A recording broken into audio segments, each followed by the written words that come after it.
भारत और चीन के बीच सीमा पर जारी तनाव कम होता नजर नहीं आ रहा है। इस बीच एक चौंकाने वाला खुलासा हुआ है।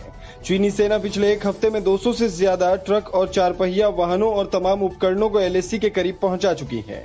NDTV की खबर के मुताबिक सैटेलाइट के कुछ तस्वीरों में देखा गया है कि गलवान घाटी में 9 से 16 जून के बीच चीनी सेना किस तरह से चहलकदमी कर रही है। इलाके में वाहनों की आवाजाही के चीनी सेना के जरिए लगाए गए टेंटों के अलावा 2 और बातें हैं जिन पर ध्यान दिया जाना जरूरी है।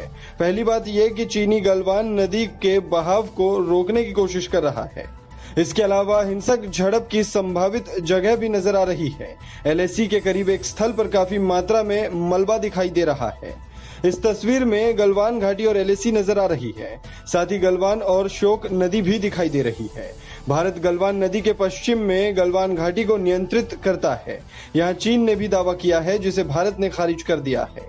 सैटेलाइट के जरिए ली गई इन दोनों तस्वीरों में चीन की चहलकदमी को साफ देखा जा सकता है।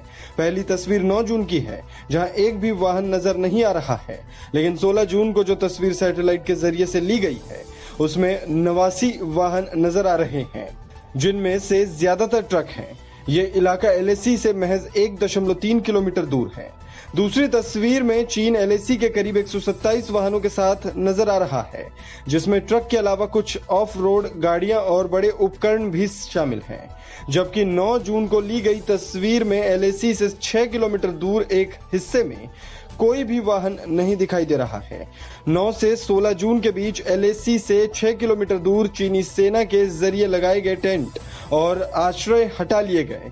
तस्वीर में नजर आ रहा है कि LAC से 2.9 किलोमीटर दूर थोड़े बहुत ही टेंट रह गए हैं। 9 जून की तस्वीर में देखें कि चीन के हिस्से में आने वाली गलवान नदी का पानी बेरोक टोक बहता हुआ दिखाई दे रहा है। ये भूरे रंग का है जो चीनी तट पर नदी के किनारे कंस्ट्रक्शन को दर्शा रहा है। तस्वीर को करीब से देखने पर यहाँ चीनी बुलडोजर दिखाई दे रहे हैं, जबकि गलवान नदी के पानी को रोक रहे हैं। बुलडोजर के जिस तरह सूखी जमीन दिखाई दे रही है, LAC का वो हिस्सा भारत के हिस्से में है और LAC से कुछ ही दूर पर है। इस खबर में फिलहाल इतना ही। तमाम अपडेट्स के लिए बने रहिए वन इंडिया के साथ।